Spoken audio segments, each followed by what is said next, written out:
അപ്പോൾ നമുക്ക് നമ്മുടെ രസം ഉണ്ടാക്കാൻ തുടങ്ങാം. അതിനുവേണ്ടി ഞാനിവിടെ എടുത്തേക്കുന്നത് 3 തക്കാളിയാണ്. 3 ഇടത്തരം സൈസുള്ള തക്കാളി. ആദ്യം നമുക്കിത് ചെറുതായിട്ടൊന്ന് കട്ട് ചെയ്യണം.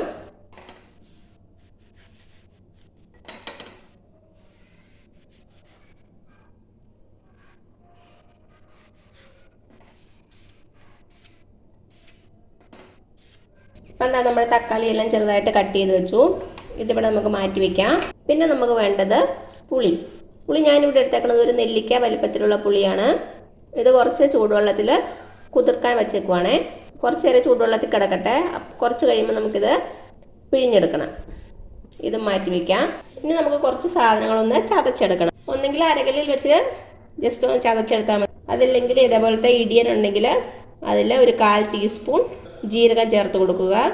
മിക്സിയിലിട്ട് അരയ്ക്കരുത്. മിക്സിയിലിട്ട് അരച്ചാൽ അതിൻ്റെ ടേസ്റ്റ് അങ്ങ് മാറിപ്പോവും. പിന്നെ നമുക്കിതിലേക്ക് 1 ടേബിൾ സ്പൂൺ കുരുമുളക്, മുഴുവനെയുള്ള കുരുമുളക് ഇട്ട് കൊടുക്കാം. എന്നിട്ട് നന്നായിട്ടൊന്ന് ചതച്ചെടുക്കാം.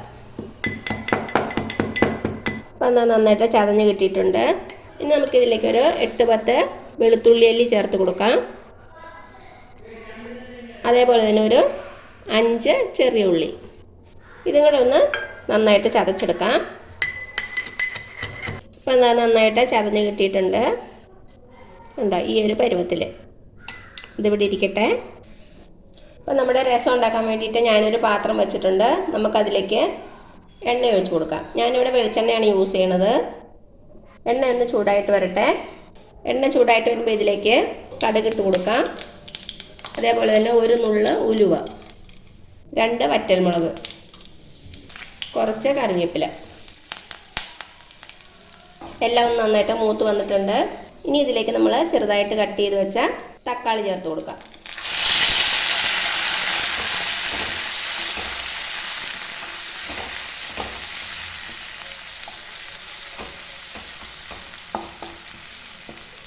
നന്നായിട്ടൊന്ന് മിക്സ് ചെയ്ത് കൊടുക്കുക.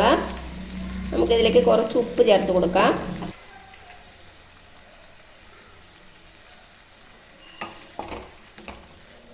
ഇനി നമ്മുടെ തക്കാളി ഒന്ന് അടച്ചു വെച്ച് കൊടുത്ത് ഇത് നന്നായിട്ടൊന്ന് വേവിച്ചെടുക്കണം. ചെറിയ തീയിൽ വെച്ചാൽ മതി.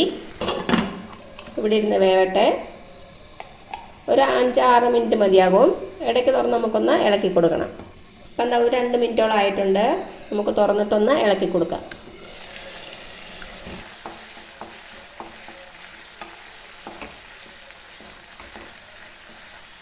ചെറുതായിട്ടൊന്ന് വെന്തുടഞ്ഞിട്ടുണ്ട്. ഒരു 3-4 മിനിറ്റ് കൂടെ അടച്ചു വെച്ച് കൊടുക്കാം. അപ്പോഴേക്കും നമ്മുടെ തക്കാളി നന്നായിട്ടൊന്ന് വെന്തിട്ടുണ്ടാവും. ഇപ്പം എന്താ ഒരു 5 മിനിറ്റോളം ആയിട്ടുണ്ട്. നമുക്ക് തുറന്ന് നോക്കാം. നമ്മുടെ തക്കാളിയൊക്കെ നന്നായിട്ട് വെന്തിട്ടുണ്ട്.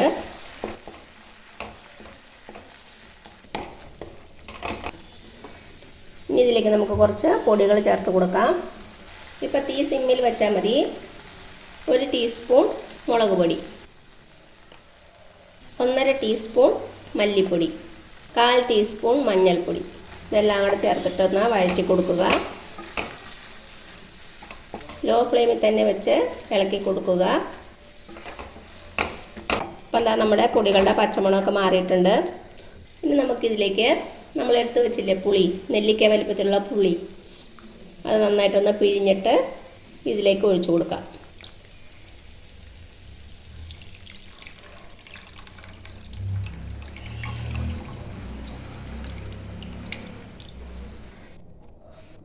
നന്നായിട്ടൊന്ന് ഇളക്കി കൊടുക്കുക. ഇനി നമുക്കിതിലേക്ക് ആവശ്യത്തിനുള്ള വെള്ളം ഒഴിച്ച് കൊടുക്കണം. രസം കുറച്ച് ലൂസായിട്ടല്ലേ ഇരിക്കണത്. അത് കാരണം ആവശ്യത്തിനുള്ള വെള്ളം ഒഴിച്ച് കൊടുക്കുക.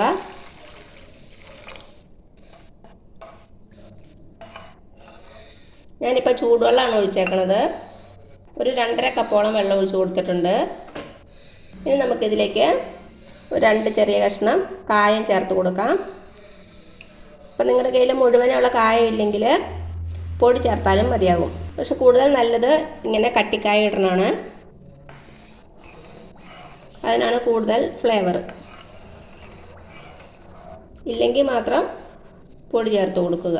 ഇനി നമുക്കിതിലേക്ക് നമ്മൾ ചതച്ച് വെച്ചില്ലേ വെളുത്തുള്ളി, ചെറിയ ഉള്ളി, ജീരകം, കുരുമുളക്, അതിൻ്റെ മിക്സ് ഇതിലേക്ക് ചേർത്ത് കൊടുക്കാം.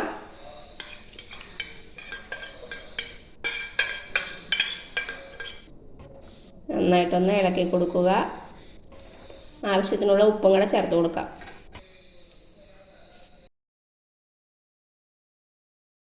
ഇനി നമ്മുടെ രസം കുറച്ച് നേരം ഒന്ന് തിളയ്ക്കണം. ഒരു 4-5 മിനിറ്റ് തിളപ്പിക്കാം. മീഡിയം ഫ്ലെയിമിൽ വെച്ചാൽ മതി. ഇതാ നമ്മുടെ രസം നന്നായിട്ട് തിളച്ച് വന്നിട്ടുണ്ട്. ഇനി ചെറിയ തീയിൽ കിടന്ന് ഒരു 3-4 മിനിറ്റ് ഒന്ന് തിളയ്ക്കട്ടെ. അപ്പം എന്താ നമ്മുടെ രസം തിളയ്ക്കാൻ തുടങ്ങിയിട്ട് ഒരു 5 മിനിറ്റോളം ആയിട്ടുണ്ട്. ഇത്രയും മതിയാകും. ഇനി അവസാനമായിട്ട് നമുക്കിതിലേക്ക് കുറച്ച് മല്ലിയില ചേർത്ത് കൊടുക്കാം.